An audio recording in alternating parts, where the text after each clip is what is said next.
घेईन मी जन्म याचसाठी देवा, तुझी चरण सेवा साधावया.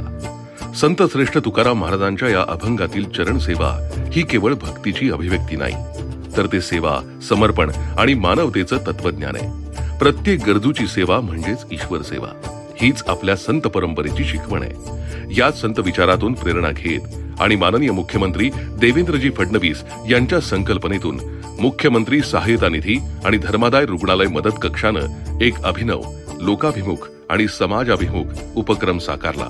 चरण सेवा, भक्ती विठोबाची, सेवा आरोग्याची. आषाढी वारी ही महाराष्ट्राच्या श्रद्धा, संस्कृती, समता आणि लोकसहभागाचं जिवंत प्रतीक आहे. दरवर्षी लाखो वारकरी शेकडो किलोमीटर पायी चालत विठुरायाच्या दर्शनासाठी पंढरपूरकडे प्रस्थान करतात.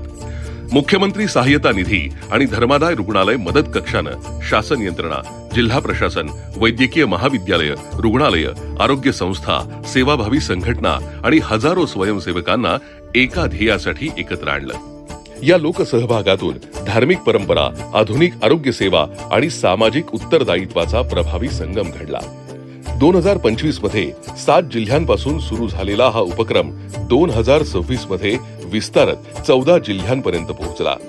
पालखी मार्गावरील सुमारे 400हून अधिक चरण सेवा केंद्रांवर वारकऱ्यांसाठी विविध आरोग्य सेवा उपलब्ध करून देण्यात आल्या.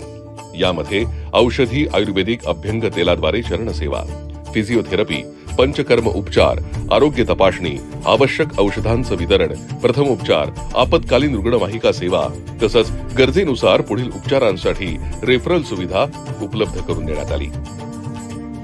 या सेवा कार्यात 12,000हून अधिक डॉक्टर, फिजिओथेरपिस्ट, परिचारिका, वैद्यकीय विद्यार्थी, पॅरामेडिकल कर्मचारी आणि स्वयंसेवकांनी सहभाग घेतला.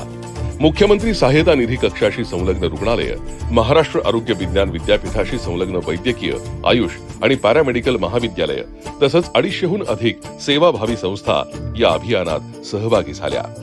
8 आरोग्य जनजागृती रथांद्वारे स्वच्छता, सुरक्षित पिण्याचं पाणी, संसर्गजन्य आजारांपासून बचाव, रक्तदान, अवयवदान, निरोगी जीवनशैली आणि शासनाच्या विविध आरोग्य योजनांची माहिती लाखो भाविकांपर्यंत पोहोचवण्यात आली. संपूर्ण वारी दरम्यान 10 लाखांहून अधिक नागरिकांपर्यंत आरोग्य जनजागृतीचा संदेश पोहोचला. या संपूर्ण अभियानामागे होतं एक संवेदनशील नेतृत्व, माननीय मुख्यमंत्री देवेंद्रजी फडणवीस यांचं. सेवा हीच खरी भक्ती या तत्वाला न्याय देत त्यांनी लोकसहभाग, सुयोग्य व्यवस्थापन आणि सामाजिक बांधिलकी यांचा सुंदर मिलाफ घडवून आणला.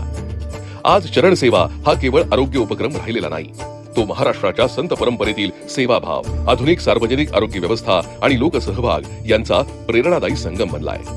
वारकऱ्यांच्या पावलांना आरोग्याचा आधार देणारा, सेवेला नवा अर्थ देणारा आणि समाजाला लोकसहभागाची नवी दिशा दाखवणारा.